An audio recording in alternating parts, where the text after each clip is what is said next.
Muito bom dia, cordiais saudações. Estamos mais uma vez presentes para a nossa edição.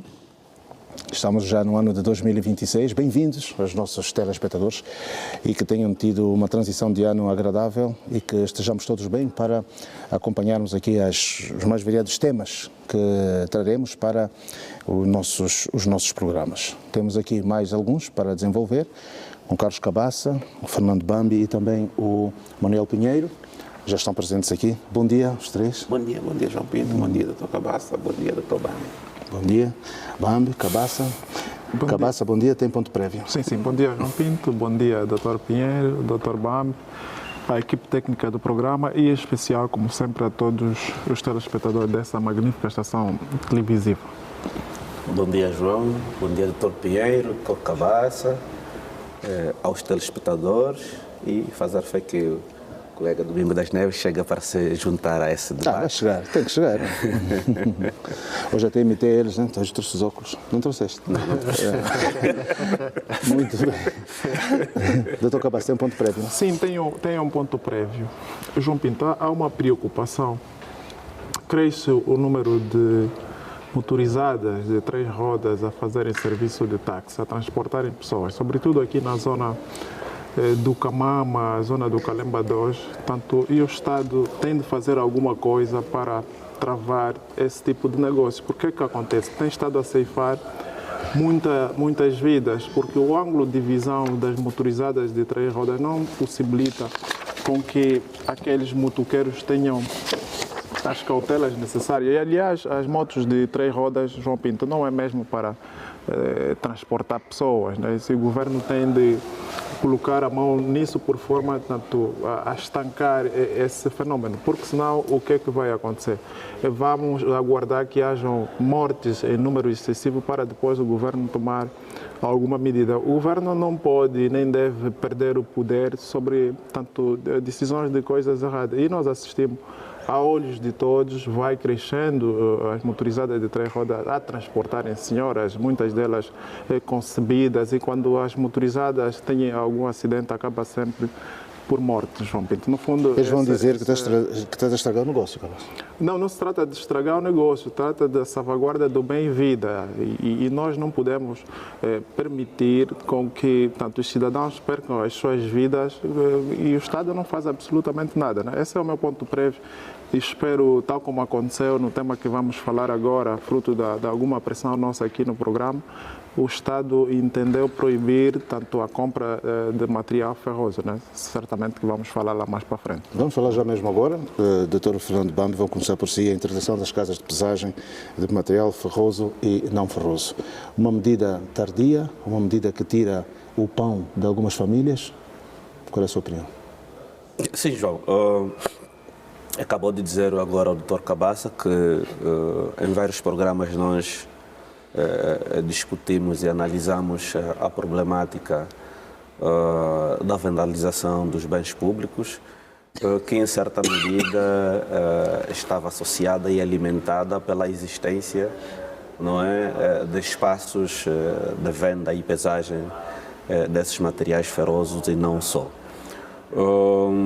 A vandalização tem sido, nos últimos tempos, um dos problemas que tem estado a preocupar as autoridades. Obviamente que já foram tomadas algumas medidas nessa direção, como, a título de exemplo, o endurecimento, não é, da lei com penas mais alargadas. Mas claro que o combate a esse problema da vandalização de bens públicos, ela merece exatamente uma abordagem multifacetada. É verdade que a componente do endurecimento da lei é um dos elementos importantes, não é? O encerramento, que agora se verifica, é também outra componente importante nesse processo. Mas, João, se me perguntar se isso resolve em definitivo o problema, eu diria que não. não é? Porque existem ainda outras ações conexas que devem ser desenvolvidas, devem ser materializadas para que, de facto, possamos ter, não é, a médio prazo, não é, a problemática da vandalização dos bens públicos resolvida em definitivo. O encerramento das casas de pesagem é uma medida que peca por ser tardia, mas acabou por ser implementada, mas ela em si só, se não for assegurada com outras políticas, pode efetivamente desviar o foco e recriar outras formas novas de como a gente que está envolvida nesse processo tirar partido, não é, dos bens públicos vandalizados. Agora, é certo que essa atividade é uma atividade que tem vindo a salvaguardar, não é, o pão na mesa de muitas das famílias. Claro que daí que nós dissemos que é precisa de uma abordagem multifacetada e quiçá aqui é preciso mesmo que chamemos estudiosos para eventualmente desenvolverem estudos para perceber as causas profundas, não é? Uma vez conhecidas as causas profundas, não é, porque nós eventualmente temos estado a apresentar algumas hipóteses, podem não ser essas causas, mas um estudo se calhar seria capaz para determinar as verdadeiras motivações e depois desse estudo, era preciso munir, não é, o Estado das outras ferramentas que, de facto, permitiriam um combate mais efetivo dessa problemática, pelo menos para os próximos tempos. Vamos já voltar, sim, vamos só ter a coisa. Cabaça, o que tens a dizer sobre isso? Sim, eu tenho aqui 3 notas iniciais com relação à proibição. Primeiro, tanto a proibição muito bem conseguida. A segunda nota, tanto João Pinto, nós temos um governo, em alguns momentos, muito reativo e nós não podemos ter um governo reativo, o governo deve ser preventivo. Por que é que eu digo isso? Tanto aguardou-se a subida dos níveis galopantes do vandalismo de bens públicos, até chegarmos numa altura, nós, país, numa altura que os cidadãos estavam a vandalizar torres de alta tensão, que mexe com a segurança do Estado. Só foi aqui onde o Estado entendeu proibir. Nós, aqui no programa, várias vezes, apelamos ao Estado no sentido de se criar mecanismos bastante para mitigar esse fenômeno. Agora, João Pinto, na esteira daquilo que o Dr. Bambi disse, vamos aguardar, porque há aqui um problema também de cumprimento daquilo que são tanto as orientações emanadas pelo governo. Não basta só proibir, é necessário que o governo crie equipes fortes para fiscalizar se efetivamente está-se a cumprir tanto com aquilo que é a proibição da venda ou compra de materiais ferrosos. Mais do que isso, João Pinto, tem de haver mesmo processos crimes para os cidadãos, seja qual for a natureza tanto da vandalização, mas tem de haver processo crime. Nós não podemos permitir que o governo investe dinheiros, sobretudo ao nível do setor elétrico, e meia dúzia de cidadãos entendem que, fruto das dificuldades do campo social, tem de vandalizar as torres de alta tensão. Por um lado, coloca em risco a vida tanto desses cidadãos que vão vandalizar as torres. Por outro lado, coloca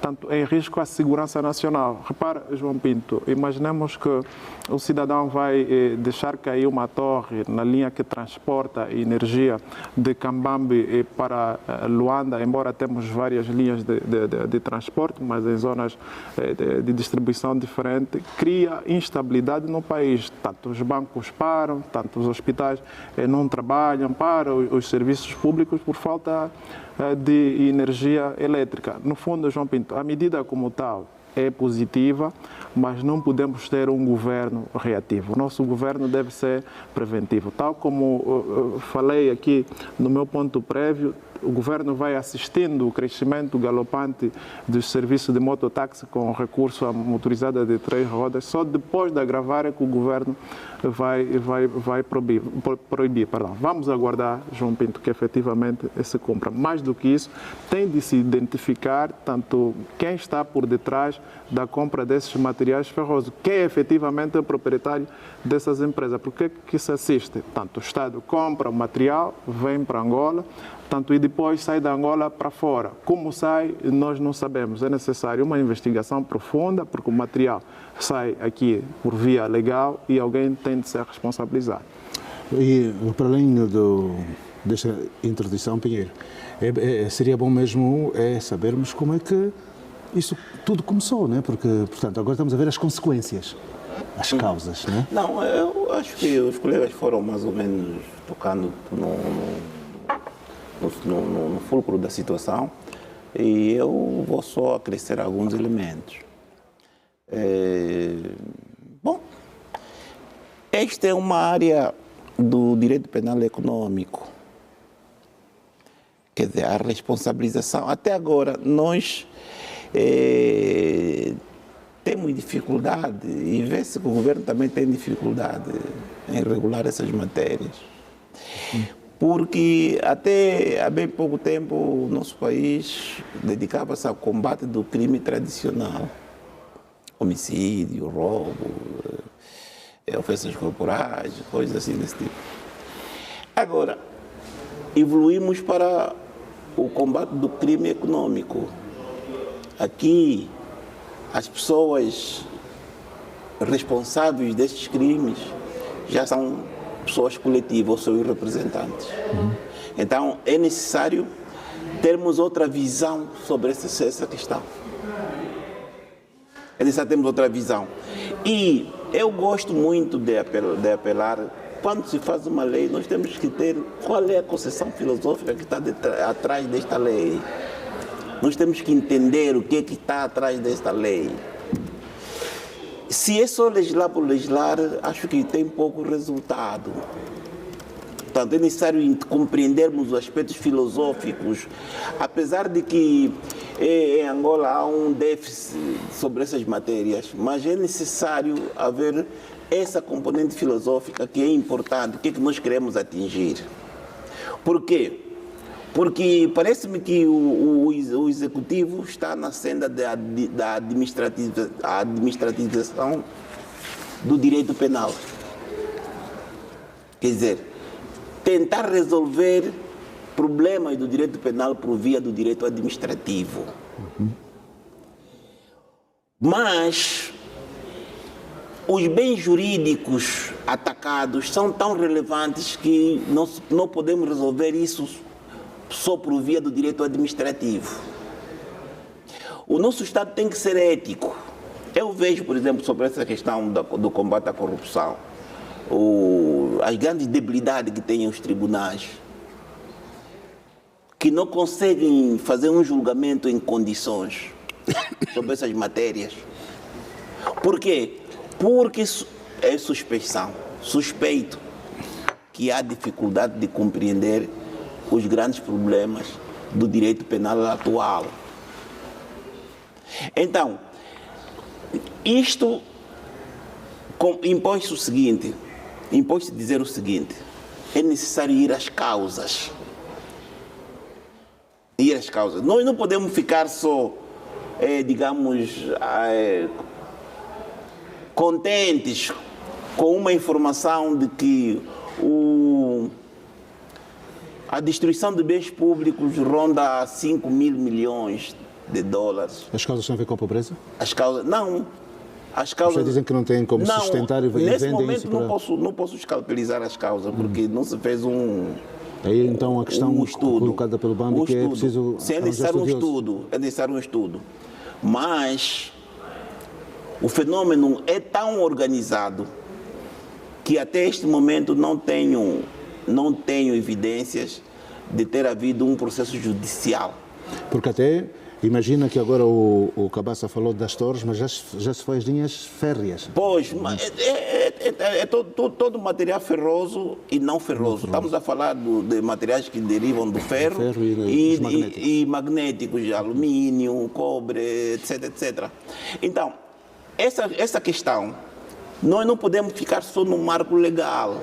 O marco legal é um aspecto. É necessário que os órgãos competentes se envolvam para buscar e responsabilizar. Porque assim, se nós temos, tem que ser ético, se nós temos quem roubou galinha na cadeia, nós temos que dissolver a empresa que vende material que o Estado angolano comprou. Mas há um assunto aqui que é, portanto, as casas cresceram. Pois, mas essas casas são conhecidas. E elas exportam. Pois, exportam. Através do porto. Pois, passam no porto. Então, quer dizer que há uma cadeia de responsabilização. Não podemos fechar as vistas a isso, porque fazemos só uma lei e as pessoas que controlam isso são as mesmas, vão continuar a passar. Deixa eu ver aqui ainda. Portanto, é só para concluir, dizer que é necessário que haja processos judiciais, que as empresas não percam só as licenças, mas até que devem ser sancionadas, dissolvidas, proibidas de exercer qualquer atividade econômica em Angola. Portanto, as medidas têm que ser duras, porque assim, um país que perde 5 mil milhões de dólares só no vandalismo e tem o cidadão que roubou ou que furtou uma carteira na cadeia e não manda dissolver a empresa que causou danos, quer dizer, estamos aí para um Estado pouco ético. Isso não é bom para nós. Portanto, essa ideia que queria deixar bem assente. Mas isso, João Pinto, é necessário termos correntes filosóficas. Porque isso não é só fazer leis. Qual é o filósofo que leu ontem? Não, há filósofos muito... Não, até o Durkheim é mais ou menos, ele vai mais ou menos nesta senda da necessidade de que não só perseguir o cidadão em si, quer dizer, a responsabilidade da pessoa singular, é necessário responsabilizar a pessoa coletiva. Já vou voltar assim, Bambi e Cabaça. Portanto, nós vimos que as casas cresceram. Esteve aí, eles também têm o seu negócio, hoje vêm as suas licenças, foram passadas licenças. Quando se passa uma licença, não se diz que tipo de material eles devem comprar ou denunciar quando, de alguma forma, portanto, recebem ou compram um material que lesa o Estado, que seja proveniente do vandalismo? Não, a licença não é específica, João Pinto, mas aqui permita-me só, na esteira do que o Dr. Pinheiro disse, concordo parcialmente uma visão consentânea do Dr. Pinheiro, mas o Governo trabalha mesmo com direito administrativo. O Governo só trabalha com direito administrativo. E o Estado, por via dos tribunais e o sistema de justiça que trabalha com matéria penal. Não podemos cobrar o Governo a trabalhar com matéria penal. O Governo não, mas pode regular. Sim, mas o Governo trabalha. Portanto, ele quando concede. Não, ele quando diz que uma pessoa pode fazer esse tipo de negócio, tem que salvaguardar também o seu objetivo. Sim, mas não é matéria penal, é mesmo matéria administrativa. A proibição é administrativa, é uma conversa. O processo expediente criminal é outra conversa, era só essa nota inicial. Mas, João Pinto, nós temos aqui um problema de educação. E é tão vândalo aquele que vandaliza as torres, como também é vândalo aquele que desvia o dinheiro dos cidadãos para ser alocado na educação, na saúde e outros setores. Nós desviamos muito o curso do debate. Temos de identificar as causas. Por que o cidadão vai tanto retirar uma sarjeta, vai retirar uma torre de alta tensão? Porque faltou ali a educação. E quem deve garantir a educação é o Estado. Portanto, culpabilizar o cidadão, sim, vamos culpabilizar porque é coisa errada, mas temos de identificar os reais motivos que levam o cidadão a ir para ali. Hoje, João Pinto, até senhoras, que às vezes com bebês às costas, estão estão aí à procura de latas, de chapas abandonadas para levar ao peso. Mais do que isso, João Pinto, essas empresas têm sempre a proteção de alguém. Se não a proteção de algum governador, a proteção de algum ministro, a proteção de algum comandante da polícia. Nós temos de dizer isso, porque um estrangeiro não chega no nosso país e vai logo comprar materiais, por exemplo, que foi subtraído de uma turbina, vai comprar tanto as linhas do caminho de ferro aos olhos de todos e não acontece absolutamente nada. Daí que, mais do que a proibição, é necessário que haja uma investigação profunda e até porque, João Pinto, para que esse material ferroso saia do nosso país, há um processo administrativo. E, mais grave, o cidadão paga, tanto no âmbito da pauta aduaneira, paga algum imposto para que esse material saia. No fundo, João Pinto, há que se investigar quem esteve por detrás disso e responsabilizar tanto esses cidadãos que estão por detrás disso. E já para terminar, João Pedro, os nossos governantes têm de perceber que os tempos hoje, tanto nos remete a uma análise profunda. Temos de sair, nossos governadores, administradores, ministros têm de sair da gravata e colocar o fato macaco para fiscalizar tanto esses vandalismos, porque senão, João Pinto, vamos ficar só pela proibição administrativa e na prática não vai acontecer absolutamente nada. Arranjarão aí sempre uma esquina para comprar material ferroso. Deixa eu cumprimentar o Dr. Domingos das Neves. Bom dia. Bom dia, João. Bom dia aos amigos. Está tudo bem? Está tudo bem. Voltou a sair da arca. Está fresquinho. Bom, portanto, eu cortei aquela hora, na senda do que está aqui a falar, exatamente encontrar um pouco dessas...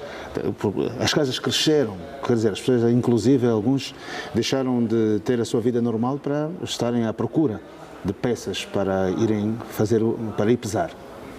Pois, João, as casas crescem quando naturalmente o negócio prospera.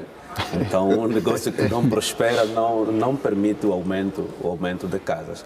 E, claro que, apoiando-me nas notas deixadas pelo Dr. Cabaça, acho que aí as nossas autoridades teriam logo despertado para saber o que estava na base do crescimento, não é, do licenciamento de casas com essa finalidade. Então, o nosso problema é as pessoas não gostarem de estudos, né? Não chamarem especialistas, como disse no início da sua... Claro que sim, essa questão dos estudos é uma questão muito importante para compreender, quer dizer, todo o modus operandi, mas fundamentalmente as causas, porque sempre que nós pretendermos combater um determinado fenómeno, é sempre fundamental perceber as suas causas, porque se não irmos nas causas profundas, provavelmente as medidas a serem tomadas serão sempre paliativas e nunca irão incidir na resolução efetiva do problema. Então, os estudos são importantes, mas claro que o Estado deveria também ter instituições para fazer o acompanhamento, e esse é o outro lado que nós não temos, que é um déficit em termos de fiscalização. Claro que estão licenciadas as empresas, desde o momento que se verifica um aumento desmensurado do licenciamento, é aí onde as autoridades deveriam exatamente perceber e colocar a fiscalização, não é, para poder atuar. Até porque temos siderurgias, não é? Sim, mas agora era importante saber o crescimento dessas casas. Será que nós tínhamos tanta sucata assim para promover, quer dizer, o crescimento dessas casas? Ou algumas dessas casas estavam a usar e têm estado a usar material que realmente não está tipificado como sucata? Lavagem de dinheiro? Obviamente. Não é? Então, a questão da fiscalização é muito importante, a questão da proatividade é muito importante, mas, tal como já defendi nas fases anteriores, é importante que se inclua a educação dentro desse processo. Nós não podemos obscurar da educação, não é? Não é necessário tão somente a educação formal. Claro que a educação formal pode ser uma via, mas é preciso também serem concebidos programas de educação comunitária, que são esses que têm algum impacto, que incidem sobre a generalidade da população, porque a educação formal, tal como nós já conhecemos, ela nem abrange a generalidade dos cidadãos. Então é preciso que o governo crie também comissões, crie soluções, não é, de levar essa educação comunitária nos principais espaços de aglomeração da população, de tal forma que a médio e longo prazo, porque a educação tem esse efeito, os seus resultados não são imediatos, mas de tal modo que a médio ou longo prazo o cidadão tenha consciência de que, independentemente da situação social que ele esteja a viver, nem tudo vale para resolver, não é, a sua aflição. Domingos das Neves, esta questão da pesagem de material ferroso e não ferroso. Existem algumas situações que têm a ver. Portanto, o Estado quer salvaguardar por conta do vandalismo que estava a existir. As famílias dizem que vão ficar mais pobres. Qual é a análise social que faz dessa proibição? Eu acho que são duas coisas completamente diferentes. Uma coisa é que o Estado, é o dever do Estado de salvaguardar os bens públicos que são feitos com investimento dos dinheiros todos nós nossos, e isso é um dever, e o Estado deve criar condições para que aconteça esta proteção destes bens. Outra coisa é a vandalização destes mesmos bens por parte de grupos de pessoas mal intencionadas. Essa, no meu ponto de vista, é o fundo da questão. Essas pessoas são mal intencionadas, quer ações feitas individualmente, o que eu não acredito. Isso é normalmente quer dizer que é crime organizado? É um crime, são grupos organizados que têm finalidades muito precisas para isto. E isso sim, isto precisa combater. E essas pessoas, esses grupos bem organizados, infelizmente, utilizam pessoas vulneráveis, de baixa renda, pobres, e infelizmente também, depois o que acontece é que estas pessoas são as mesmas, esses pobres, essas pessoas que são utilizadas para esses fins, são as mesmas que a polícia e os órgãos de segurança, de defesa e segurança apanham e apresentam nos meios de comunicação públicos. E isso não resolve o problema, porque não se vai ao fundo do problema, que é o crime organizado. E o crime organizado, geralmente, tem pessoas muito bem posicionadas na direção destas coisas, ou na comparticipação disto. Domingos, quem compra pode estar na origem de organizar esses grupos para poder ter essas situações? Exatamente. Essa é a finalidade. Essa é a finalidade, então. Essa é a finalidade. Então quer dizer que o verdadeiro ladrão pode ser até quem... Pode ser, não estou a dizer que seja. Pode ser até quem compra. Normalmente, nessas coisas dos crimes, existem os chamados autores morais, que são aquelas pessoas que não aparecem, mas são as que orientam tudo. Então, essas pessoas, é sobre essas pessoas que tem que incidir se tem que se fazer alguma investigação, se tem que se fazer alguma educação, o que eu não acredito. Essas pessoas normalmente são muito bem instruídas, têm conhecimentos até acrescido, mais do que acrescido sobre o que eles estão a fazer.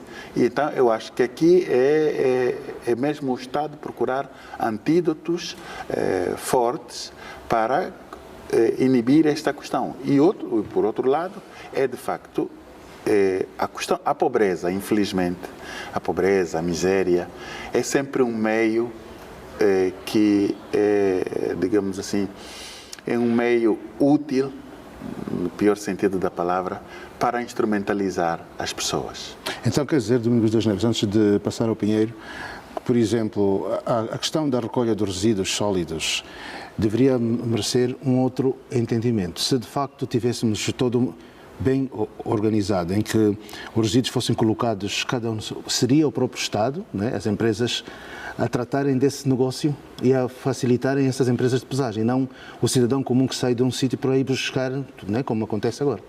E isso até, quer dizer, o óbvio é isso. Isso é o normal. Em alguns países é assim que se procede. Até porque é preciso salvaguardar a própria saúde do cidadão no contacto com essas, por exemplo, as pessoas que ficam a recolher as latas de lixo nos contentores e coisas assim, quer dizer, as garrafas e coisas, sem nenhum tipo de proteção, sem nenhum tipo... Isso, as pessoas estão mais expostas a contrair outras doenças do que a salvaguardar a própria vida. Então é um contrassenso do meu ponto de vista.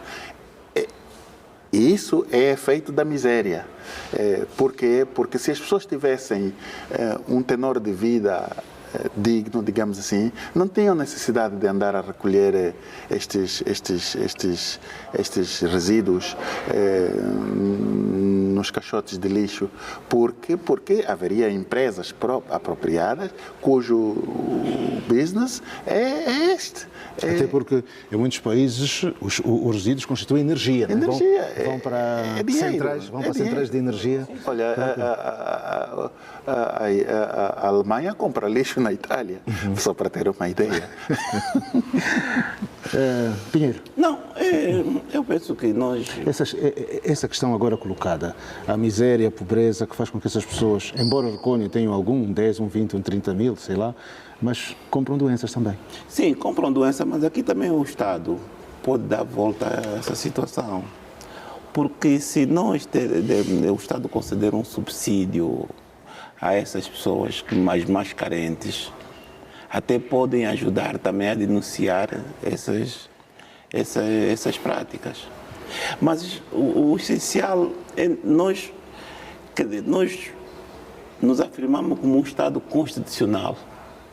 Quer dizer, é um Estado que não se rege só pela lei, mas rege também pela Constituição. Isso significa que o nosso Estado tem que ser ético.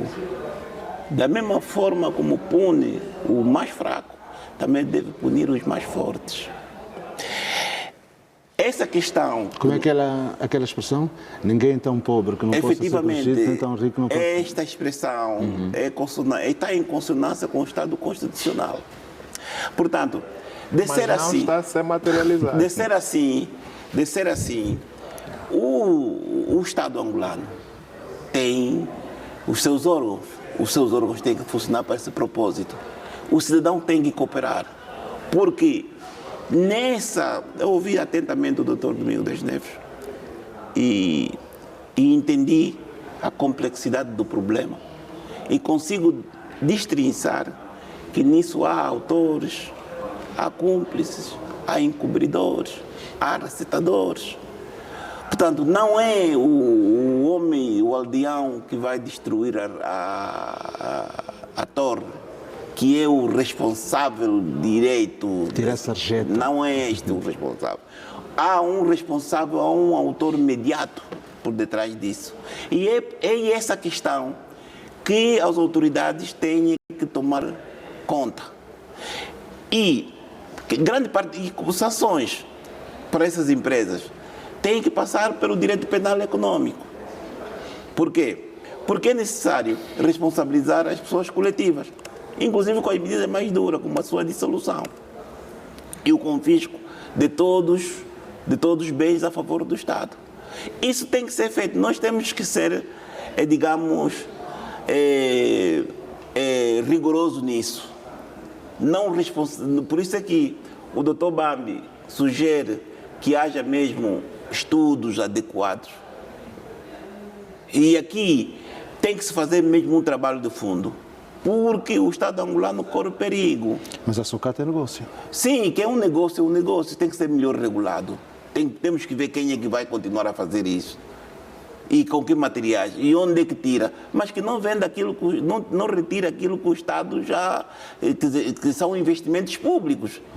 Eu de manhã ainda ouvi falar da questão do caminho de ferro, que foi também vandalizado, vagões foram vandalizados.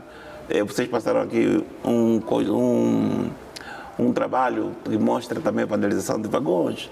Quer dizer, nós estamos a ver o perigo que significa o descarrilamento de um comboio. A ver, é Já necessário. chegou, inclusive, a desviar BM21. Pois, temos também um material resultante do conflito armado. Sim, pois. Esse material, será que pode ser retirado por qualquer cidadão? Ou esse material está sob a alçada de alguma instituição? Alguma instituição de desminagem que gere isto, o Ministério da Defesa? Qual é a responsabilidade nisso? É necessário ver tudo isto. Eu acho que há uma oportunidade de avaliar melhor a questão.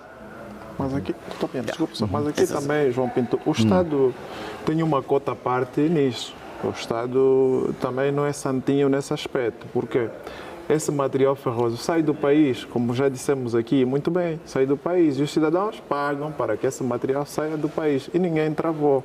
Esse fenômeno começou aí em 2006, João Pinto, não é um fenômeno recente. O que foi ganhando corpo e hoje chegamos aonde chegamos. Mas há aqui uma fronteira entre aquilo que é o vandalismo de bens públicos e a colheita lícita, tanto do material ferroso. Por exemplo, não podemos aqui concluir que uma mamã que vai fazer colheita de latas de gasosa ou garrafas de cerveja como sendo alguém que está a praticar vandalismo. Não, aquilo é até uma atividade lícita e que deve ser apenas regulada. Vandalismo é quando já a subtração de sarjeta, de torres e até mais grave, João Pinto, já há situações em que nas oficinas as viaturas que ficam aí muito tempo estão a ser desmontadas para levar ao os blocos, né? Exatamente, estão a levar os blocos dos motores, as caixas de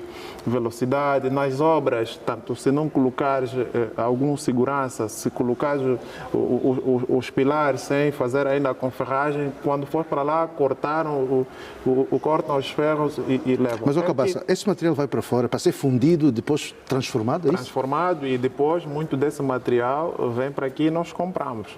Então, é necessário também chamar-se responsabilidade aqui ao Estado, porque o Estado é que permitiu com que os cidadãos chegassem até aí. Por um lado, má aplicação das políticas públicas no âmbito do setor da educação e de outros setores sociais. Disse muito bem o Dr. Domingos das Neves, quanto mais pobre se reproduz, aumenta o nível de criminalidade, seja ela de que natureza for.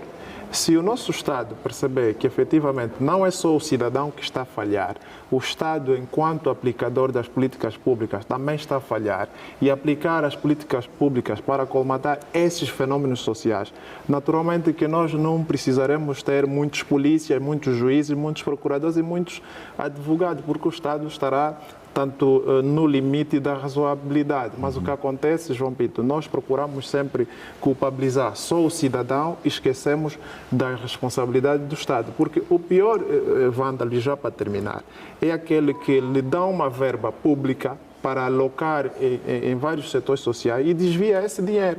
Essa é que cria depois a origem disso. E aqui uma nota importante, nós temos estado a apelar, eu particularmente, que o Estado crie condições para colocar as crianças na escola, porque daqui a mais 10 anos, o que tem 7 vai fazer 17 anos. O Estado vai funcionar como uma máquina reprodutora de delinquentes e teremos sempre essas convulsões sociais. No fundo, há que se analisar com alguma profundidade e se apurar as responsabilidades, porque a culpa não deve morrer solteira. Daqui a pouco vamos já passar para outro tema, Domingos das Neves, só para terminarmos essa parte da casa de pesagens. Só faltou chegar para irem ver os aviões abandonados no aeroporto, não é? Acho que não vai ser, não está muito longe disso, porque é um grande negócio. Mas o que me preocupa de facto quer dizer, a nossa sociedade vai estabelecendo a normalidade em coisas anormais, como é este efeito, e depois vamos vendo essas situações. Por exemplo, eu vejo agora já há algum tempo nas ruas, né, tem ali uns moços com megafones a dizer que compram ouro estragado. Ouro estragado? Sim. Isso no fundo, o que é que vai incitar? Está a incitar a violência, o roubo, o assalto, para, por exemplo, há pessoas como nós que usam Nós temos aliança, estamos perdidos, não é? Quer dizer, as pessoas que têm brincos de ouro, coisas assim, né? Objetos de ouro no corpo, quer dizer... Não é só ouro, bateria também, doutor Domingos. Bateria estragada, a comprar também. Quer dizer, então, essas coisas hoje parece nada, mas isso depois, fazendo um estudo profundo do que sugere o Dr. Bambi, se chega a... Quer dizer, essas articulações todas depois vão dar nisso, vão dar em incentivo a mais violência. Porque as pessoas encontram neste espaço, porque ali ele chega, vende-te, te compra ao preço que ele estabelece, coisa, é imediato, não há muita negociação. Então, toma lá da cá. Então, isso o que é que faz? Isso vai incentivar estes adolescentes, os jovens, a essas más práticas. Então, eu acho que tem que se fazer é proibir. Existem casas próprias para esta finalidade. Existem cirurgias, não é? Por exemplo. Exatamente. Então, por que nós deixamos que as pessoas façam esse tipo de negócio? Que é ilícito isto. Porque depois cria essas situações. E só mais tarde é que vamos dar conta, quando começamos a ver que estão a tocar como vítimas pessoas muito importantes, aí sim, se calhar vai-se começar Mas não, eu acho que é preciso começar agora a arrumar a casa, sobretudo nos pontos, nos focos onde isso existe, para que exista uma certa ordem na coisa e uma certa segurança na coisa, porque nós temos que nos preocupar muito com isto. O Angola, o Estado está a fazer muito esforço a criar condições para a atratividade de turistas no nosso país. Isto é bom, porque são receitas que eventualmente entrariam. Mas é preciso criar também condições de bases para que o turista que venha cá se sinta seguro. Muito bem. Mas, João Pinto, E falando nisso, mais uma vez o New York Times incluiu Angola como um dos grandes destinos turísticos do mundo, né? Por causa das praias. Isso era 2026. Mas 2026. é só vermos aqui a questão da cumplicidade de incumprimento. Só para terminar, Sim. A questão é que todo produto que vai para o exterior, que é exportado, tem que cumprir os requisitos de pré-embarque e de embarque. Mas, doutor, isso passa ali pelas fronteiras terrestres, provavelmente. Não, também passa no porto. Também passa no porto. Já foram detectados casos aí no porto. É só para vermos que nessa cadeia toda, quer dizer, como bem aqui o painel conclui, é mesmo um crime organizado. Quer dizer, há quem vai destruir a torre, há quem fica com embala bem, há quem se responsabiliza pelo embarque do produto, enfim. Então, E a quem deu o contentor? Há quem deu o contentor, há quem pagou. Portanto, há aqui um conjunto de situações que só através de um trabalho de profundidade é que se pode concluir quem é quem. Mas essa situação das proibições, por exemplo, também tem relativamente à madeira. A madeira, por exemplo, os caminhões continuam a transportar, estamos a ver caminhões a transportar madeira por todo lado. Como é que ficou a proibição? Agora o Ministério tem outro ministro, vocês, Comunicação Social, talvez fosse a melhor oportunidade para indagar o ministro como é que está a situação. Mas isso não é uma questão do ministro, é uma questão de Estado. Doutor. Não. Isso não é um ministério. Mas o Ministério da FIM, do Dr. Domingos das Neves, é que havia tomado a iniciativa da proibição. Penso que agora também é a altura de fazer um mini balanço de como é que estamos nesta área. Doutor Pinheiro, ainda bem que tocou nesse assunto. Vai ser difícil travar essa questão da madeira, porque a grande maioria das... Mas há uma proibição. Passa pela Maria Teresa, havia ali um controle, não sei por que razão, um controle policial. Tem a madeira distribuída, né? Sim. Lá no chão. Foi desativado o controle policial. É importante reativar aquele controle, porque mitigava a questão da madeira e não só. Não sei por que desativaram aquele controle. A livre circulação de pessoas e bens, sim, mas o Estado, quando há incumprimento de alguma norma, tem de colocar ius império para pôr ordem. Né? Eu só toco na madeira, só toco nesse aspecto, para não ser tudo igual. Quer dizer, temos uma medida, mas que ela não é executada, da razão pela qual que acho que nós, os cidadãos no cidadão angolano, temos o direito de saber como é que está a situação da Madeira. Muito bem. Tem então esta introdução das casas de pesagem de material ferroso e não ferroso. Carlos Cabaça foi assinalado e comemorado no dia 8, o Dia Nacional da Cultura. Cultura angolana que hoje ela muitas vezes é resumida a dois aspectos, dança, etc., né? Quando a cultura é muito mais do que isso. É a nossa forma de ser, de estar, de vestir, de andar, de falar. A nossa cultura é a nossa cultura. Sim. Primeiro, parabenizar a todos os fazedores desse magno bem do país que é a cultura. Mas dizer, João Pinto, eu com relação ao estado da cultura, sou muito crítico a esse departamento ministerial. Por quê? A cultura não se resume em música, dança e agora, ainda bem, os nossos humoristas têm estado a dar um novo ar à cultura. Mas é preciso que nós discutamos a matriz cultural, tanto dos 326 municípios. Portanto, o Ministério da Cultura tem de ter a matriz cultural de todos os municípios. Mas eles dizem que a cultura é o parente pobre do Estado, recebe pouca verba para se fazer cultura. Mas isso aqui é problema do próprio Estado, não é problema do cidadão. Porque o cidadão tem de cobrar que esse Ministério seja forte. João Pinto, não há país que desenvolve sem a proteção cultural, não é possível. A cultura está acima da academia. Engana-se quem pensa que a academia está acima da cultura. Não, a cultura está acima da academia. Mas vamos ver o Ministério, um Ministério que pouco trabalha, com o devido ao respeito. O Ministério da Cultura trabalha pouco. Nós temos de exigir mais desse Ministério.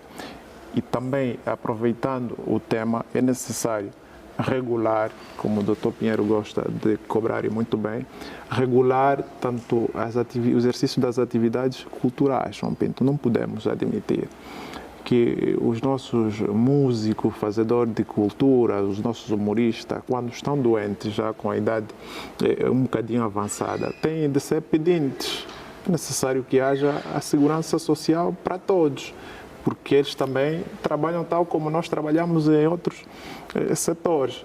Mais do que isso, João Pinto, do ponto de vista de infraestrutura, nós perdemos inúmeros espaços culturais para negócios, candonga, de quem quer que seja. Então, o país não deve andar assim. Nós temos de ter coragem de chamar as coisas pelos seus devidos nomes, por forma tanto que o Estado perceba que aqui ou ali está a falhar. Por exemplo, hoje, para encontrar uma casa tanto de artes, para encontrar uma casa de música, para encontrar uma casa de teatro, os jovens vão se arranjando daqui ou ali, juntando dinheiro para pagar espaço que nada tem a ver com espaços culturais. Nós temos dois exemplos agora, Cabaça. Dois exemplos que doem. Doem. Falando aqui temos o Cine Arco-Íris, na cidade de Lubango. Infelizmente, não sei porque é que aquilo continua da maneira que está. Sempre foi... Aquilo era como se fosse um ex-libris, não é? Sim. E temos o Carlos Marques aqui em Luanda, que foi, sei lá, não sabe o que é que... Sim, nós por isso é que eu estou a dizer... Nos espaços, o Ilinga também depois acabou por... O país é rico em termos... o Teatro Avenida, que acabou por desaparecer. Sim, o país é rico em termos de departamentos ministeriais. Desde logo a cultura, ambiente e outros departamentos. E, João Pinto, nós temos um governo, infelizmente, muito reativo. Assim mesmo que estamos a falar sobre a cultura, vão começar a fazer obras nos cines e tudo mais. É bom, porque nós temos de cobrar e se o governo entende que nós estamos a cobrar para o bem de todos nós, já altera logo a sua política, para nós é bom e vamos parabenizar o governo. Estamos a falar desse cine que o João Pinto acabou de dizer, podíamos falar do cine em Dalatando, em Cambambi também tem cine, do cine do Dondo, tudo completamente abandonado. Ainda tem o Nimas 500 do Lubito, claro, que também está abandonado. Não, em Benguela também. Então, esse Ministério, com todo o respeito que eu tenho pelo Sr. Ministro da Cultura e outros ministros, tem de trabalhar mais. E se não há competência, que coloque o cargo à disposição e vá para lá uma outra pessoa. Porque, João Pinto, a cultura é o nosso bem mais valioso. E se nós não preservarmos a cultura, vamos permitir com que outros cidadãos de outros países engendram aqui as suas culturas. Ok. E já chegamos já para terminar. Há um ponto que o Soba já come faíta e pizza. Por quê? Porque nós estamos a banalizar a nossa cultura, e dentro da nossa cultura estão os nossos hábitos e os nossos costumes, né? Porque lá fora, nos Estados Unidos, não vamos encontrar o americano a comer bombom com jinguba, né? O americano vai comer aquilo que é cultural, mas nós permitimos com que tanto outros segmentos internacionais engendram aqui os seus hábitos e costumes. Vamos assistindo também aqui um bocado tanto o surgimento daquelas criancinhas com aquelas vestes, tanto dos árabes, e nós deixamos andar assim o país, está tudo bonito. Burca, né? O americano gosta de... Burca. Obrigado. Vamos assistir O americano gosta de maçaroca, gosta de comer milho. Historiador, nosso professor, hábitos e costumes. Se formos, a Angola é uma nação cultural diversificada, desde a gastronomia até as vestes. Como é que se pode dar uma grande importância? Porque a cultura também é diplomacia, acima de tudo. Dr. Sim. Bambi. A cultura é exatamente diplomacia, mas nesse quesito temos sido maus diplomatas culturais. Dizer que a data serviu como um momento de reflexão e convite sobre aquilo que têm sido as nossas práticas para valorizar e preservar a alma angolana. Mas essa alma que, em certa medida, de angolana sobra quase pouca coisa, na medida em que aquilo que são os símbolos, os traços, os valores que nos identificam, vêm progressivamente perdendo a sua essência e a sua importância. É claro que temos de reconhecer que não existem culturas estáticas. A cultura, como a semelhança de outros produtos, é dinâmica.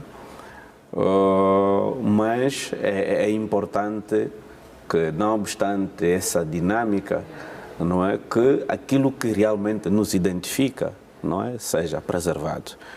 E um dos elementos muito fortes da cultura tem que ver com a questão linguística. Já é tempo de se massificar. Nós chegamos a Namíbia, África do Sul, países aqui ao lado, vemos que, para além da língua corrente, né, por exemplo, que é o inglês, eles também desenvolveram outras línguas, né? Que se comunicam, como o Zulu, o africano. Sim, quer dizer, eles praticamente... Aqui o colonialismo foi tão severo que acabou por... Sim, em certa medida, a natureza ou a tipologia da colonização pode ser uma causa para se explicar esse problema. Mas também é importante perceber que nós celebramos recentemente 50 anos da independência.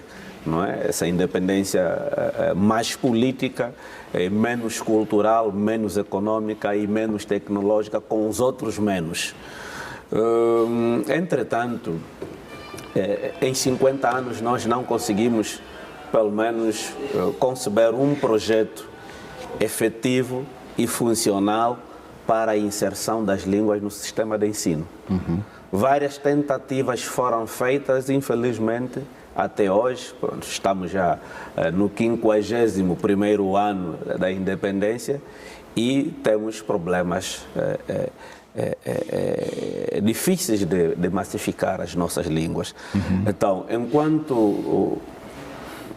o subsistema do ensino não for capaz de criar espaço para que essas línguas sejam implementadas e interessar à comunidade, naturalmente também assistimos, por outro lado, não é, a falhas por parte de outras instituições, como a família, não é, onde seria um dos principais espaços para exercício, não é, das nossas línguas. Mas o que é certo é que pronto, vamos chegar a um momento em que teremos gerações de avós que realmente não saberão falar nenhuma língua nacional, porque não aprenderam na escola, não aprenderam no seio familiar.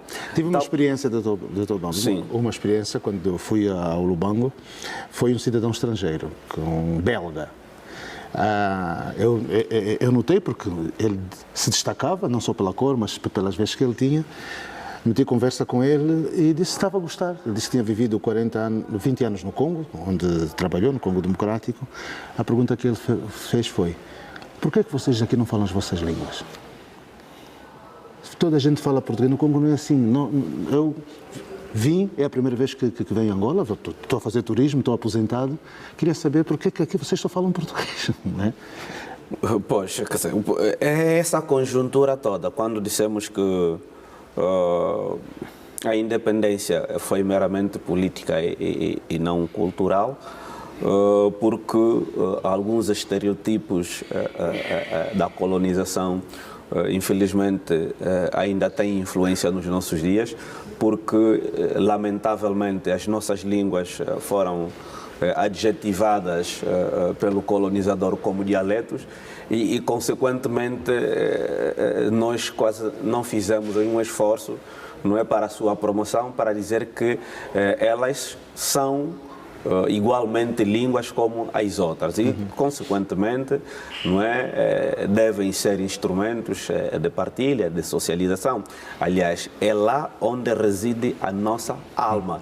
E enquanto não valorizarmos as nossas línguas, quase que o resto do padrão cultural terá também poucas chances para a sua preservação. Doutor Fernando, fala alguma língua? Eu falo, sim. Fala bem quê? Kikongo. Kikongo, né? Sim. Como é que se diz o meu amigo Domingos das Neves? Em Kikongo? Um amigo? Cambadiama. Das Neves. É a mesma coisa em Quimbundo. Sim. Não, então temos que passar. Domingos das Neves. Mas nem tudo está mal, não é? Não. Acho que temos muita coisa que ainda por se fazer, mas também há algum esforço tênue que vai sendo feito. Por exemplo, mesmo já noto em outro lugar, por exemplo, a questão das línguas, a necessidade de valorizar as línguas nacionais, as nossas línguas nacionais, nos currículos das escolas. Não sei se já é efetivo, mas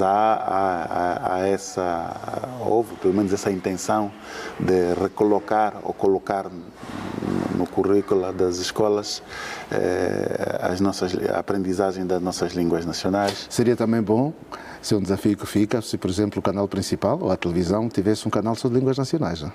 Mais do que isso, acho que o desafio, do meu ponto de vista, é fazer com que pelo menos no imediato, a nível regional, a nível das regiões, houvesse televisões, quer dizer, houvesse até liberalização de cadeias televisivas e que pudessem elas próprias transmitir nas línguas locais. Aliás, em muitos lugares da África, para não dizer do mundo, é assim, né? Existem as televisões comunitárias e transmitem nas próprias línguas locais, e isso ajuda a preservar aquilo que nós estamos aqui a falar, a língua, que é um aspecto importante da nossa alma cultural, da nossa identidade cultural. A pergunta que o belga te fez, no fim, o que ele queria dizer é: qual é a vossa identidade? Porque a língua não é vossa. Então, quer dizer,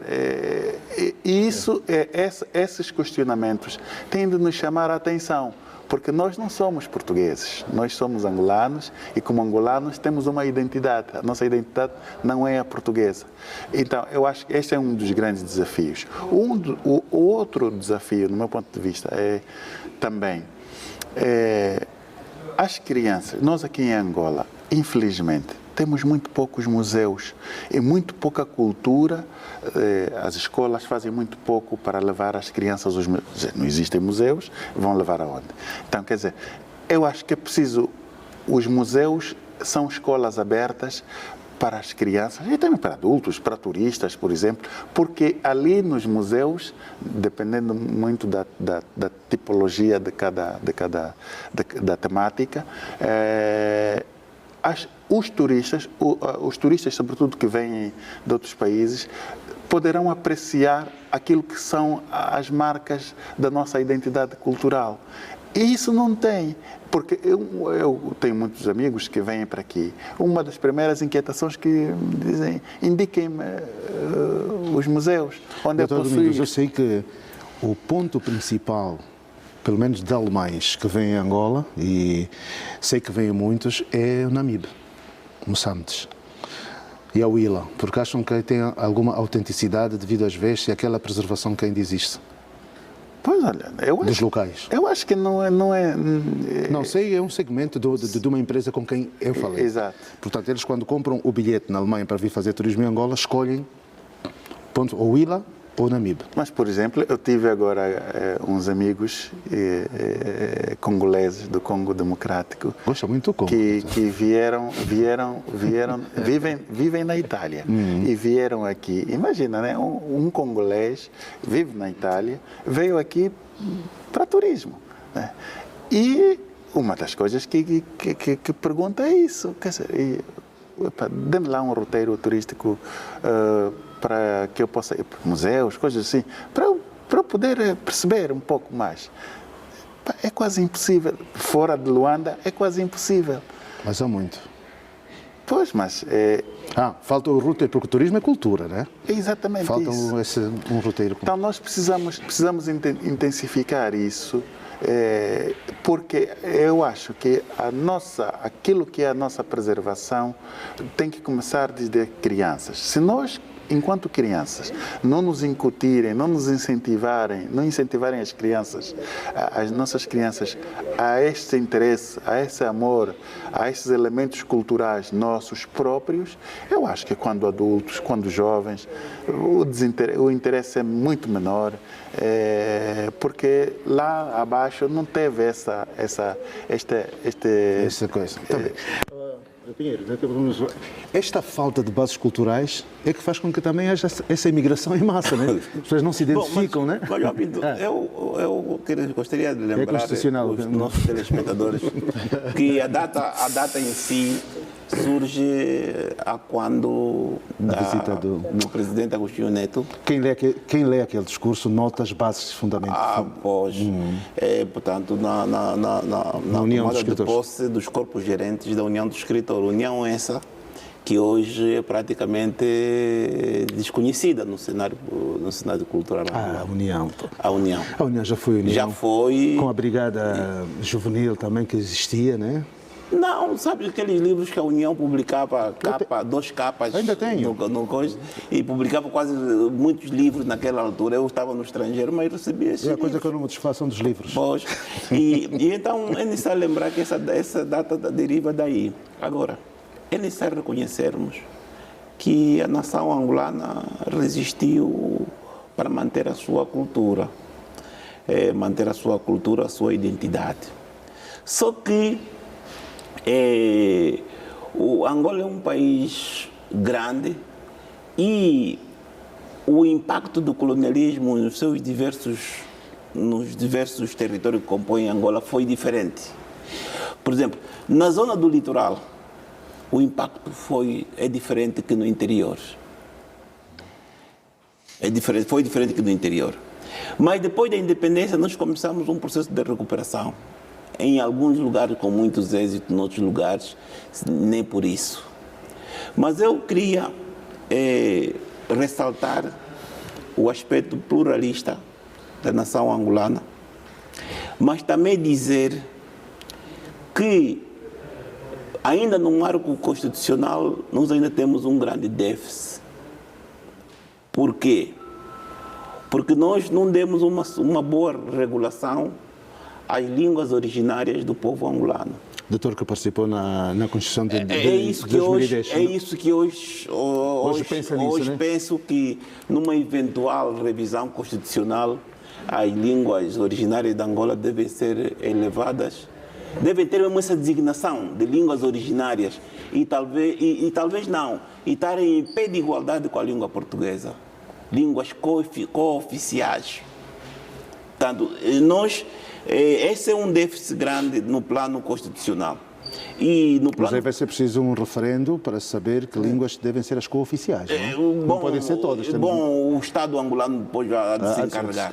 Mas depois temos um problema do artigo 7º da Constituição. Que diz o quê? Costume, como fonte de direito.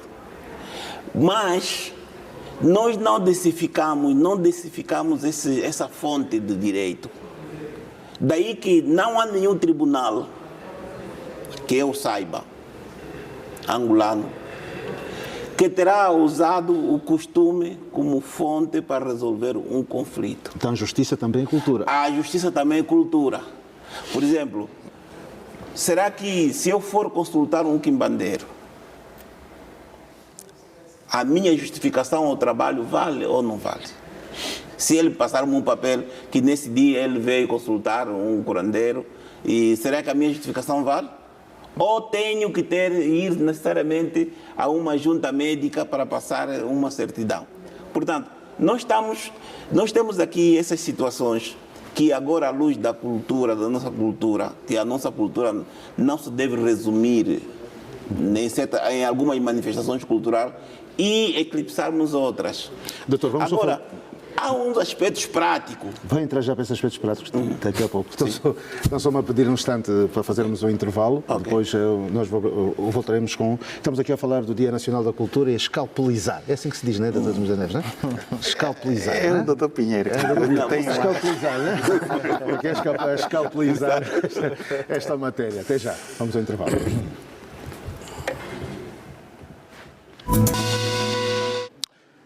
Estamos de volta então, continuamos aqui com a nossa revista de imprensa, estamos a falar do Dia Nacional da Cultura. Usava da palavra o Dr. Pinheiro, que, portanto, falava da nação. Sim, a nação angolana tem que se reencontrar cada vez mais e consolidar a sua identidade. Queria me referir aos aspectos práticos do funcionalismo burocrático do Ministério da Tutela. Quer dizer, o Ministério da Tutela não necessita de ter muito dinheiro para fazer as coisas, não necessita de muito dinheiro para fazer as coisas. Porque na cultura também há agentes privados. Agentes privados. Portanto, necessitamos só de ideias de como é que se organiza a política. A política, é isso que nós necessitamos. Por exemplo, o doutor Domingos da Gente falou da falta de uma agenda cultural. Sim, a pessoa, o turista que chega no aeroporto, o doutor Antônio Agostinho Neto, não tem um mapa da cidade de Luanda, não tem uma agenda cultural anexa. Quer dizer, vai estar à procura onde é que fica o escondidinho, onde é que fica, não sei, Portanto, ele deveria encontrar já numa... Pois... Se ele vem para fazer cultura ou para ver Kuduro, por exemplo, né? Sabe onde ir? Tem que estar, sabe onde ir, dirigido. Portanto, isso não necessita muito dinheiro, isso só necessita mesmo ideias e realizar, até porque o Ministério, o Estado, o Ministério é para fazer políticas, não é para desenvolver nenhuma atividade empresarial. Até tem um futuro, né? Sim, tem. Então, tem que racionalizar melhor os recursos humanos que tem que fazer melhores políticas para os museus. Se é uma questão dos museus saírem do regime geral do funcionalismo público, por exemplo, o horário, o museu fica às 15 horas ou 15h30 fecha. Quer dizer, por que nós não podemos dar o museu, por exemplo, a título de uma concessão a alguém que sabe cuidar do museu? Com autonomia financeira. Com autonomia financeira, talvez rentabilize melhor e talvez os funcionários também ganhem melhor. Nós não podemos ter inveja quando estivermos nas funções governativas. Não podemos odiar o nosso próprio povo. Porque nós ficamos com a sensação de que... Isso é muito forte, doutor. Isso é muito forte. Não, mas não podemos odiar o nosso próprio povo. Quando nós estivermos nas funções governativas, temos que tentar resolver, como dizia mesmo Neto, o mais importante tem que ser mesmo resolver os problemas do povo. Por quê? Porque se nós pensamos que o funcionário do museu não pode ter boa condição. O funcionário do cine não pode ter boa condição. O guarda tem que nos render vênia todas as vezes que temos que entrar. Nós estamos a tratar o nosso povo de uma maneira execrável. De uma maneira uma história. Que não interessa. Nós temos que estar mais Vou contar uma história, próximos doutor. das Eu não sei pessoas. se Domingos das Neves e o Cabaça já viram. Eu estava num país estrangeiro, em serviço, e o jardineiro chegou com um jipe. É normal. Ninguém sabia que era jardineiro. Ele chegou, estacionou o carro, tirou as vezes, foi... E nós que estamos aqui, não temos isso. Como é? É isso que É isso que eu me estou a referir. ter as condições normais. Efetivamente, independentemente da condição condição dele, ele até pode ser porteiro, mas se tiver um carro, não vamos lhe odiar porque ele tem um carro. Portanto, nós que estamos, quando tivemos na função... É cultural também. Não, sim, é dignidade da pessoa. Aliás, nós aqui não falamos da felicidade da pessoa. O Estado em si, a função última é traduzir tudo isto na felicidade das pessoas. E se nós que estamos nas posições governamentais não queremos que o nosso funcionário tenha dignidade, nós não estamos a fazer Mas nada. nós queremos, doutor Pedro, porque nós não estamos na Não, eu não quero metáfora, pessoalizar, né? é uma metáfora. É uma metáfora. Nós devemos ser, nós quando estamos numa função governativa, devemos impactar na vida das pessoas. E quando um dia já não estivermos nesse ministério, até os funcionários terem saudade de nós. Porque há muitos nossos colegas, etc., o dia que voltarem a querer entrar no ministério, não serão aceitos pelas práticas malévolas, pela falta de empatia às pessoas. Sabe? E isto também é solidariedade, mas é isso que nós devemos ser. Agora, E essa prática, não dirijo a ninguém em particular, apenas chamo a atenção que as pessoas devem impactar positivamente na vida dos outros. agora só para terminarmos essa matéria, Cabaça e analistas, o facto de, por exemplo, haver essa projeção internacional da nossa dança, da nossa música, principalmente essa dança que é mais agora vista, o Kuduro, como ela está expandida da Ásia à América, não é? Se olharmos um pouco para a nossa música kizomba, que é cantada e tocada, inclusive agora tem sido moda a nível internacional, isso, como é que nós podemos ver e sentir essa projeção, portanto, e a gastronomia também, a própria comida, né, etc., embora seja semelhante em muitas partes do mundo. Tens que legalizar essas coisas. Tens que legalizar essas coisas. Porque o que está-se a passar? É que eu em tempo ouvi o Eduardo Paim numa discussão com alguém lá fora a querer tirar-lhe o título de rei da Kizomba. Por quê? Porque não está registrado. Portanto, é necessário que essas coisas, as manifestações culturais todas, sejam registradas. O mundo é de quem está desperto, estás a ver? Se nós estamos a dormir, aparece um vivo, nos rouba as coisas, estás a ver? É só isso. Cabaça, quer dizer sobre essa expansão? Não, primeiro, só para rebater do Dr. Pinheiro, o Ministério da Cultura precisa sim de dinheiro, tal como os outros ministérios recebem dinheiro. O Ministério da Cultura precisa... Tem recebido, já sei daqui a pouco. Não, disse que o Ministério não precisa de muito dinheiro para trabalhar, precisa de muito dinheiro para trabalhar, porque a cultura mobiliza o país. A cultura não é como a política, né? A cultura é mesmo diferente, a cultura é mesmo importante, então esse Ministério tem de ter dinheiro.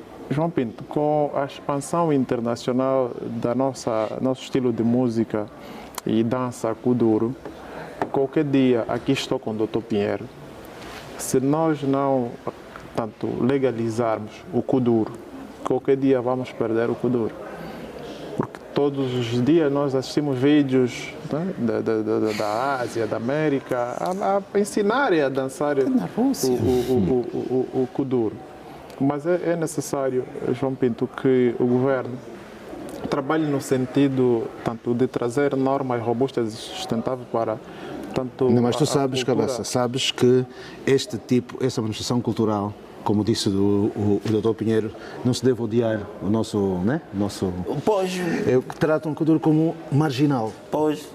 Não, como uma cultura marginal. Inicialmente foi tratado como sendo o Kuduro como um ato marginal. Hoje já não, hoje a conversa é outra. Hoje todos nós dissemos o Kuduro é nosso, e é nosso. Embora o termo um bocadinho pesado, mas o Kuduro é mesmo nosso. Temos de aceitar o Kuduro e apregoar o Estado no sentido de resistir e ilegalizar o Kuduro, sob pena de perdermos um dia. Tal como está a fazer com o Semba, com património imaterial. Claro. Há também aqui uma nota interessante ainda no âmbito cultural.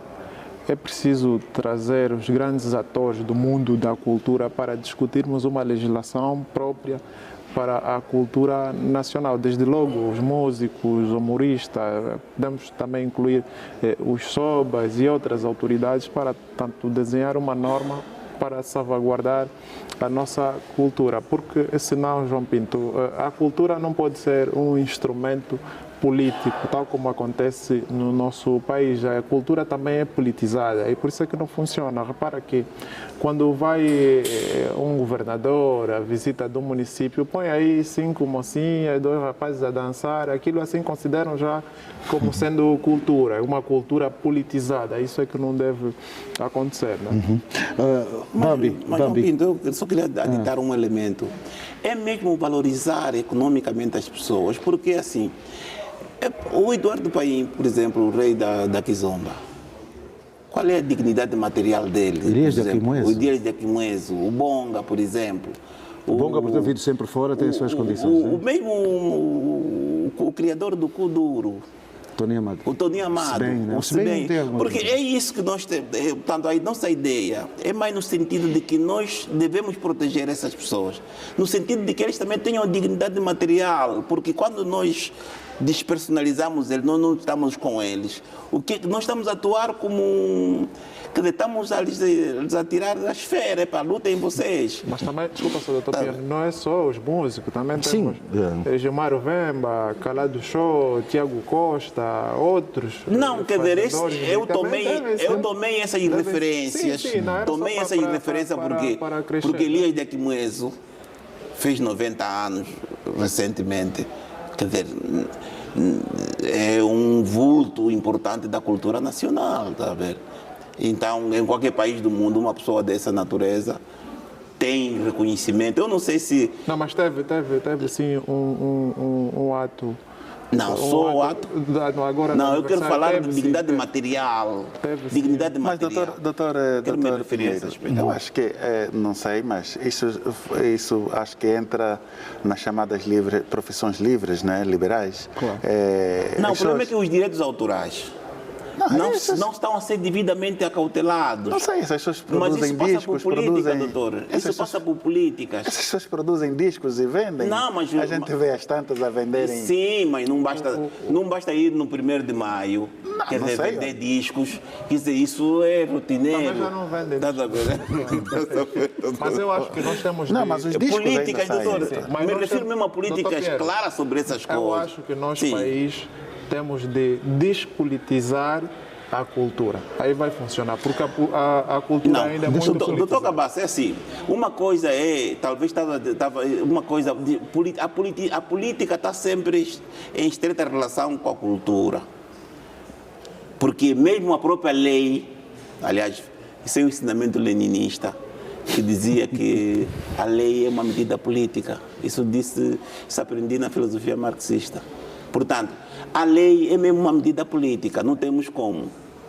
Isso aí não temos como. Agora, uma coisa que pode se evitar e que não ocorre é a partidarização. A cultura não é partidarizada, mas a cultura é parte intrínseca da política, doutor. Deixa-me só aqui, doutor Bambi. Se formos lá para Banza Congo, naquela árvore, Yalanco, na base, toda a gente tem receio e medo daquela árvore. Que ela é uma cultura já enraizada, né? Sim, Yalanco é uma árvore secular. Aí de quem tentar cortar aquilo, né? Que carrega consigo muita história, simbolismo, mas também misticismo, não é? E a componente mística muitas das vezes tem também valor educativo, não é? E quando o João diz que, por exemplo, as pessoas não podem se aproximar dela. Não podem passar, só que... Sim, tem de ver com todo o pensamento místico que foi produzido em torno dela e que faz com que as pessoas veem, não é, na árvore como uma árvore sagrada. Mas claro que ela não sangra, mas ela tem uma seiva, não é, que é distinta de outras espécies normais. Mas aquilo não é de agora, aquilo sempre foi assim, né? Desde os primórdios. Sim, desde os primórdios, claro, que é uma seiva natural e tem a particularidade de que o facto dessa árvore não existir em qualquer outra parte do espaço territorial, então o que ainda ajuda a consolidar a sua curiosidade, não é? E as histórias em torno dela. Mas claro que é um ativo, um importante ativo, um ativo cultural que nós temos que devia servir de um elemento para impulsionar o turismo histórico-cultural. Mas quase que pouco é feito nesse sentido. Desde que Banza Congo foi elevada a património da humanidade, tem conhecido tímidos investimentos nesse sentido e pior do que isso é que o impacto, não é, dessa elevação quase não é sentida. Foi feito um primeiro vamos lá considerar show, uma coisa qualquer, um Festicongo, que abrangeu desde o Gabão até o Congo, o Congo Democrático, que lá foram para fazer, mas desde aí nunca mais se deu a grande visibilidade Sim, João, para a capital do Reino do Congo. O Festicongo é apenas um elemento de promoção, tal como tem existido o Festissume e os outros festas. Mas claro, aquilo foi exatamente para galvanizar a capital do Reino. Sim, o Banza Congo não tem condições turísticas para acolher. Não, mas uma vez elevado a património da humanidade... Mas é preciso criar condições para as pessoas se hospedarem. Se não tem isso, se não tem estradas, não tem... Como é que é coisa? Agora mesmo não consegues ir de avião. Desde que caiu aquele... Então, quer dizer, isso, eu acho que nós temos que... O aeroporto vai ser agora. Sim, está bem, mas Banza Congo não é de agora.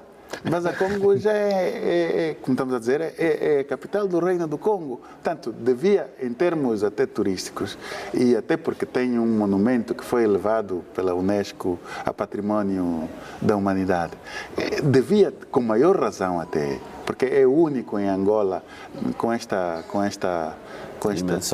dimensão. Devia ali merecer. Esse devia ser uma verba especial. Aí, né, o Ministério da Cultura devia ter dinheiro para fazer Banza Congo, né? Mas os investimentos aí deviam, quer dizer, eu também sou uma minha voz que deviam ser avultados investimentos. Concorda com o Dr. Domingos Angel? Concordo. Muito bem, Dr. Domingos Angel. E vamos aproveitar então, já que estamos a falar de Banza Congo, para falar de... Mas permita-me, só para concluir essa parte da cultura. Que, olha, eu acho que, por exemplo, a questão dos cinemas, muitos de nós mas reforçou a sua capacidade de leitura e concentração a partir das legendas. Portanto, o cinema tem um aspecto educativo, se quisermos, muito forte, porque ajuda as pessoas a terem, a cultivarem, a reforçarem dois elementos sensoriais importantes: a visão e a capacidade de leitura rápida. E, portanto, hoje vemos os cinemas transformados em igrejas e coisas assim. Mas, doutor, não só os cinemas como espaço físico, mas é sobretudo o investimento até na arte cinematográfica. Quando eu estou a falar do cinema, eu não estou a falar só do... Não, estou a dizer, mesmo da... a falta de se galvanizar a sétima arte como um ativo diplomático, inclusive, e cultural para a expansão das nossas energias. E nós temos aqui muitos cineastas bons e com grandes trabalhos. Só que o problema é exatamente isso. Quer dizer, nós hoje, não sei se é o mesmo Ministério da Cultura que transformou os cinemas em igrejas. É provável, são todos entes do mesmo. Não, mas nesse Certo é que nos encontramos nesta situação. E depois temos, sempre para as crianças, por exemplo, não é? Olha, eu cresci aqui em Luanda e coisa. A primeira vez que eu vi um elefante e um leão foi em Roma.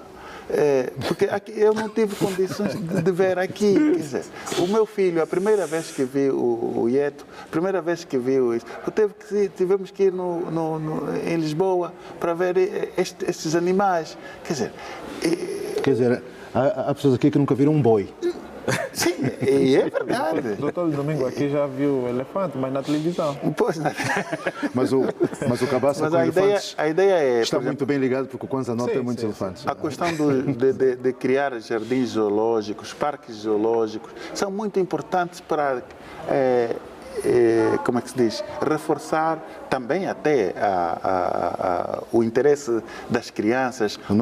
O oceanário que nós nos admiramos em ver em Portugal, nós podíamos ter aqui também. Temos mais. Mas há um projeto de fazer isso? Pois, olha. Há um projeto que já vem há algum tempo. O zoológico... Mas, quer dizer, projetos é uma outra coisa. É só para lembrar que há.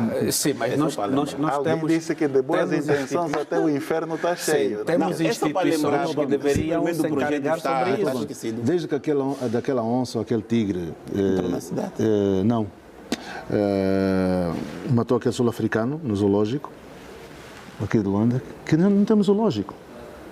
Não? E nós tínhamos um bom zoológico. No Ambo também havia um muito interessante. Mas é necessário zoológico do Ambo. restaurar. Era preciso para levar as crianças. Mas enfim. Também, João Pedro, só assim rápido, esquecemos de falarmos um pouquinho sobre as igrejas, né? É cultural também fazem parte. Mas vamos avançar. Já não temos muito tempo. Doutor Domingo das Neves, Ezequias do Bispo Não, Emérito. RDC. Não é RDC? Não, mas vamos. Já falamos de Banza Congo, era mais. Não, conflito. Sim, vamos falar. Não temos muito tempo. Mas é só mesmo uma nota breve relativamente a Dom Xingu Yahombo. Não, olha, pronto, já repousa em Banza Congo. Voltamos. Foi, de facto, são daqueles mais velhos, né, que deram muito por Angola, deram muito, não só em termos da igreja, mas foi uma pessoa que tinha uma sensibilidade muito grande para com as pessoas que mais sofrem, né? Ele próprio, a partir da espiritualidade da sua ordem, que é a Ordem dos Frades Menores Capuchinhos, tem essa inclinação de estar com as pessoas mais pobres. Portanto, trabalhou, atingiu a maior dignidade, digamos assim, no sacerdócio, que é o episcopado, mas mesmo assim ele mantinha a sua vida num espírito como um frade, como um capuchinho, um irmão dos outros. E é essa imagem que eu tenho de Dom Xingu, né? É uma pessoa que viveu como um irmão com os outros. Bem, apenas para lamentar, porque perde-se um servo que dedicou toda a sua vida em prol do Evangelho e da expansão da fé, e das poucas referências que ainda nós temos, não é? Infelizmente, que vão partindo. Lamentavelmente, os filósofos ensinaram-nos que desde que esteja vivo, a morte é uma garantia. E pronto, por cá ficam os ensinamentos de toda a sua obra, que realmente possa inspirar jovens no sentido de manter o legado vivo de Dom Xingu Yahombo. Cabaça, o que dizer sobre isso? Não, é lamentar a perda desse grande quadro do país, e nós vamos, sobretudo no mundo cristão, vamos perdendo bons quadros, né? Perdemos o cardeal Dom Alexandre de Nascimento, No fundo, estamos a perder as nossas referências, os nossos modelos. E nós temos poucas referências, infelizmente, no país. E quando vai tanto uma referência, é só lamentar, João Pinto. O Pinheiro é ateu?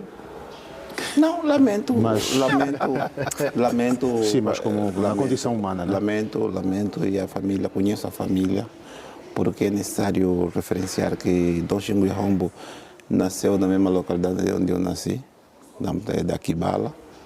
E então aproveito a partir desta tribuna endereçar a família e lutar dos meus sentimentos de pesar. Muito bem. Uma referência, vamos entrar agora então para esta questão do Congo Democrático. Félix Tshisekedi, em menos de 72 horas, fez 2 visitas a Luanda, no sentido de encontrar-se com o presidente João Lourenço, também na condição de presidente da União Africana, para ver a solução para o fim do conflito armado naquele território, concretamente no leste da República Democrática do Congo, onde a atividade militar, apesar dos acordos de Washington, continuam ativas, com o M23 a levar adiante toda a sua, portanto, todo o seu poder armado em relação, isso é, tirando toda a ordem constitucional do Congo. Como é que vê? Não, Essa situação, esse conflito vai ou não acabar? Nós vivemos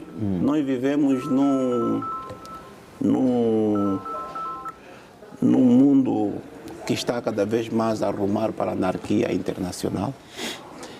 E isso leva a que o problema do Congo subsista. Mas eu quero remontar-me à história do Congo. Tem que ser muito breve, mas Sim, sempre muito já breve. não tem tempo. É necessário lembrar às novas gerações e aos novos telespectadores de que a República Democrática do Congo nasceu a 30 de julho de 1960.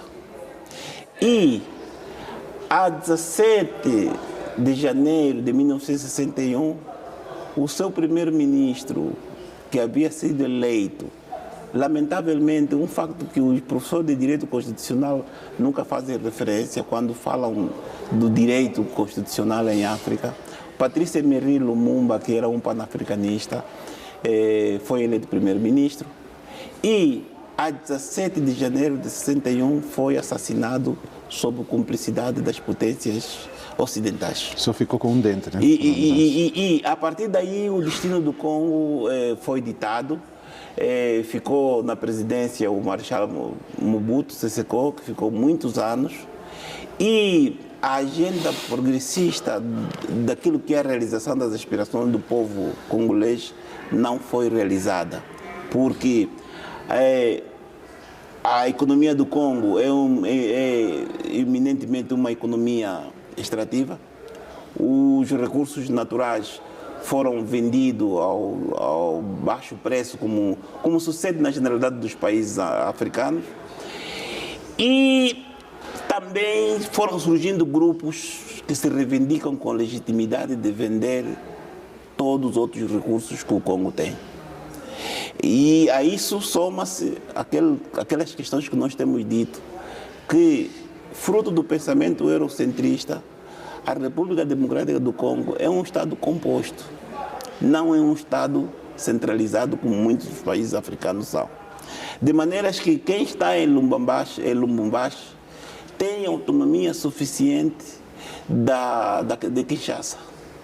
Moisés Katumbi em Katanga tinha autonomia enquanto governador, enquanto que o governo central também não interferia nos assuntos de Katanga.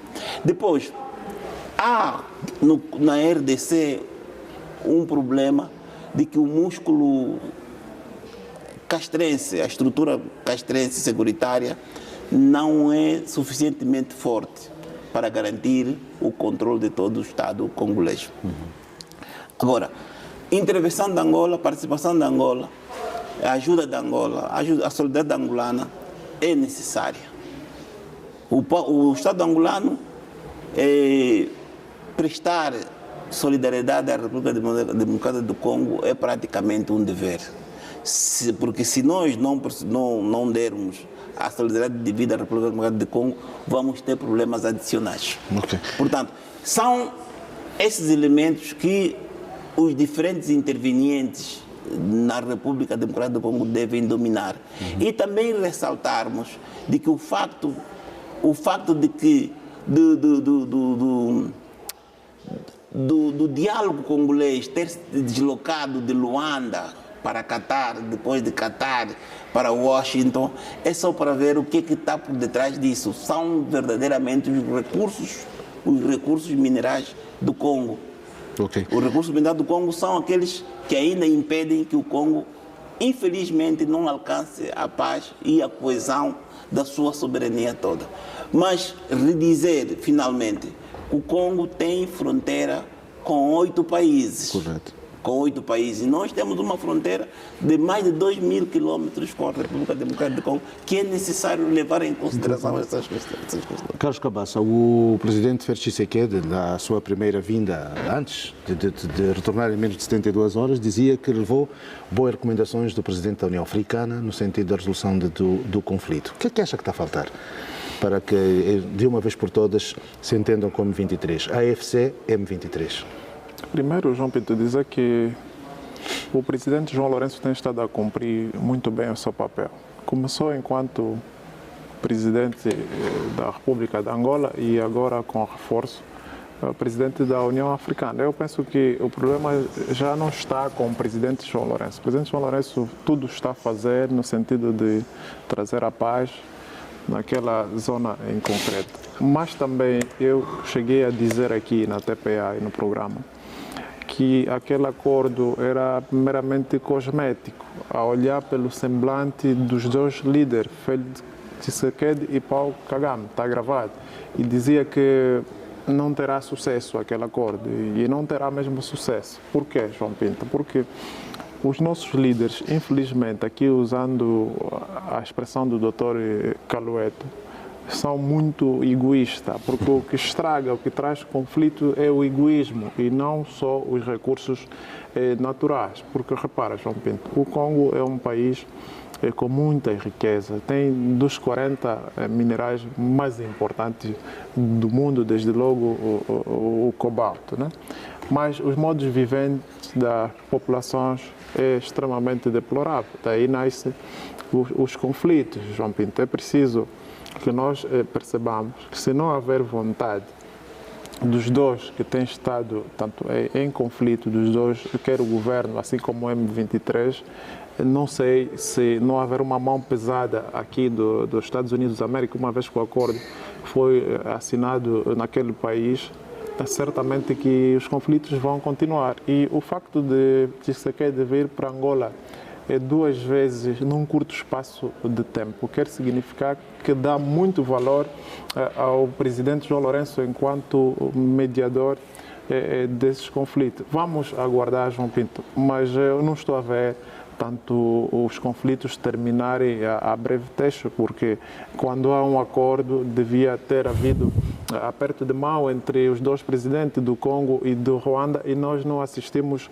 isso e os vídeos estão aí ainda a circular, são públicos e também fica-nos difícil, João Pinto, tecer aqui considerações com relação ao próprio acordo, porque o acordo não foi disponibilizado publicamente e, aliás, também não devia ser disponibilizado por se tratar de um instrumento que mexe com a segurança tanto daqueles dois países. No fundo, João Pinto, o que desejamos é que se encontre caminhos para o alcance da paz num curto espaço de tempo, como disse muito bem o Dr. Pinheiro, Congo em conflito, aqui ou ali acaba por afetar também Angola, olharmos para aquilo que é a densidade da fronteira que dista entre Angola e a República Democrática do Congo.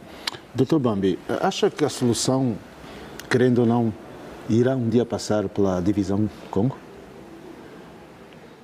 Com essas reticências, Bukavu, Ituri, aquelas regiões todas que hoje estão sob a custódia do M23, ou acabarão por se entender e voltar a reunificar a nação? João, eu não acredito que... Não ir buscar a história, por exemplo. Sim, mas não é por aí que se deve resolver o problema. Aliás, a 6 de dezembro Eu e o Dr. Cabaça exatamente manifestamos esse ceticismo em relação a esse acordo e apontamos algumas razões desse ceticismo. O problema do Congo pode ser resolvido sem passar necessariamente pela divisão do território. Se calhar a divisão do território poderia incitar outros e novos conflitos. Imagina que se chegue à conclusão de dividir o território quer dizer, dando autonomia ao M23 para administrar os territórios, estaremos a despoletar que os outros grupos de milícias que existem na mesma região ganhem a mesma robustez e também aspirem exatamente a uma fatia do Congo. Então, isso poderá efetivamente não resolver o problema do Congo. O problema do Congo, em nosso entender, pela sua complexidade, a sua solução passaria, acima de tudo, por uma pressão forte, uma pressão regional e internacional, não é? Desde a União Africana e provavelmente os Estados Unidos, não é?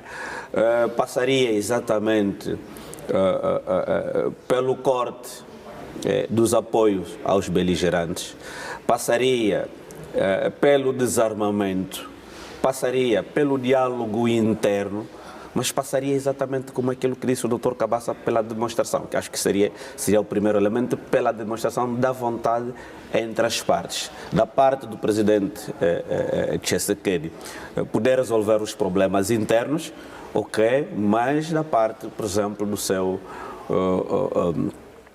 seu parceiro, dar essa demonstração de não poder financiar esses grupos que têm estado a causar a instabilidade. Doutor Bambi, também não quero ouvir a opinião do doutor, porque estamos a ficar sem tempo.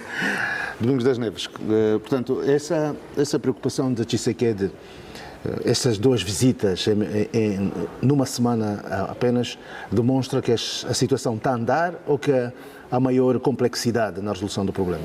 Eu penso que é a maior complexidade, porque senão não teríamos essas visitas em tão curto espaço de tempo. E eu acho que essas questões ali não podem ser isoladas na interpretação do grande cenário dos Grandes Lagos, né? Que eu acho que os atores, tem que se alargar os atores intervenientes nisto. Eu estou a pensar, por exemplo, no presidente do Uganda, Museveni, que conhece bem a zona. E até bem quietinho, né? Quase que nem consultar, não sei porquê. Pois, mas ele é uma das pessoas, no meu ponto de vista pelo menos, que tem um grande domínio daquela situação. E o do Burundi também, diga-se. Exato. Então, eu acho que precisa-se alargar os atores intervenientes nessa questão para procurar uma solução, a melhor solução para aquela partícula da República Democrática do Congo. Mas acha que o problema está na liderança de Tshisekedi? Está nos grupos armados? É mesmo a questão do coltan, como se diz? Sim, são recursos. O Papa Francisco, quando esteve na visita ao Congo, ele fez um apelo muito duro. Pediu para que os interesses estrangeiros tirassem as mãos do Congo. Que significa dizer que, e o Papa, quando o Papa fala nestes termos, tem mais do que informações suficientes do que acontece ali. E, portanto, há um interesse externo muito grande no Congo. Há a questão, o M23 não luta com flechas, luta com armamento pesado. E esse armamento pesado de algum lugar sai, porque no Congo nem se fabrica armas. Então, a questão do desarmamento a nível mundial é sempre uma discussão que tem que se colocar em causa também, né? Porque as guerras são sempre feitas com armamentos E infelizmente, elas são feitas com armamentos para ceifar vidas de outrem. Até quando é justo o viver com estes ganhos com o sangue dos outros? Né? Então, eu acho que esse é um aspecto moral mais do que outra coisa, e é preciso que se denuncie, de facto, as potências estrangeiras interessadas nessa destabilização do Congo. Porque é isso que acontece. No fim, é só isso que acontece. Então, eu só queria dar um subsídio. Aí, na generalidade dos países africanos, corre o perigo do que corre o Congo. Porque, na generalidade dos países africanos, há o fracasso da agenda progressista. Aquilo que os países prometeram aos seus concidadãos para realizar não foi realizado. Mas o Congo não é um Estado falhado? Não quero chegar até aí, mas o problema é que se os governos vendem os recursos desses países ao desbarato, os seus concidadãos também se consideram no direito de o fazer. Tanto o M23 também se considera no direito de vender os recursos naturais do Congo na mesma proporção de que o Estado congolês faz. Isso quer dizer, então, que eles acham que a liderança atual, portanto, tem tido práticas que não ajudam aquela parte leste do Congo Democrático? Tem sido sempre o problema do Congo. Aliás, nós, quando tomamos a palavra aqui, falamos desde 1960. E tão pronto que o Patrice Emery Lumumba acabou de fazer o discurso, que não foi um discurso de agradecimento ao rei belga, Lumumba havia assinado sua sentença de morte. Portanto, o substrato fundamental do conflito congolês é o escândalo geológico que aquela terra tem. Aliás, isso hoje está muito mais claro. Estamos a ver noutras geografias também, os problemas dos recursos são os que estão a dar problemas. Portanto, uma equação para resolver a questão congolesa não pode estar fora um debate intrínseco sobre a questão dos recursos minerais. Mas isso não é só um problema do Congo, é também um problema de vários países africanos. Então vocês acham que mais do que essas idas e vindas, independentemente de todo um trabalho, como Cabaça disse que está a fazer o Presidente João Lourenço, há que haver uma grande aproximação interna, como aconteceu cá em Angola? Só debatendo lá dentro que eles podem resolver os problemas que têm. Sim, primeiro, não existe acordo se não há vontade de um dos lados, né? Quando um não quer, dois não fazem. Eu acho que já se impõe a inclusão do líder do M23 nas negociações, João Pinto, porque...